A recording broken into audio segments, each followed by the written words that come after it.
Okay, here's my second experiment of the day. Now it's with this little motor I've just shown in a previous video. It's a 1 magnet no bearing Bedini motor using a transformer for the coil. Now this uses only microamps to run, and it's perfect for running wirelessly from Slayer's exciter, and that's what it's actually doing now. So that's spinning around on its little mirror there, and it's receiving its energy from this rectangle coil here, and that just feeds into an Adamanco plug into this cap here, and then into the circuit there, and then into the little coil. So that's spinning away like a really fast anyway. You can hear it there.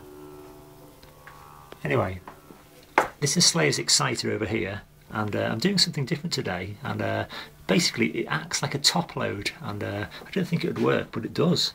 And basically it's what it is, it's you ground the top of your coil, and this is what I've done. I've just looped a loop of a crocodile lead around the top of this pop bottle coil here, and connected the end to a long wire going down to an aluminium pan on the floor.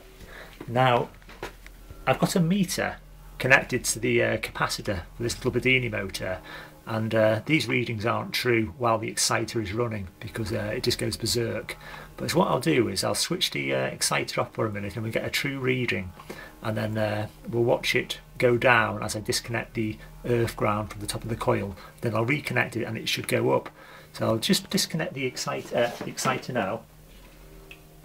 So the exciter's off now, so the true reading on that capacitor was, well, that's what it is there. Now you can see that go down as the little Bedini motor drains the energy from the cap. Now I'll go over here and I'll remove that earth ground, and I'll just take a quick look at that capacitor there. It's 10 volts. I'll switch the exciter back on, and the capacitor is continuing to go down as that spins about. Now I'll reconnect this over here.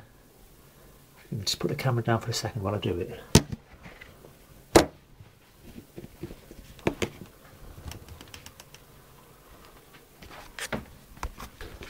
And the meter's gone berserk again, so we'll just leave it for a couple of minutes while the cap charges up. And it was 8 volts when we switched it when we put the earth back on the top of the coil. So that's spinning around nicely. So I'll just turn the exciter off again, so the exciter's off again, and look at the voltage on the cap.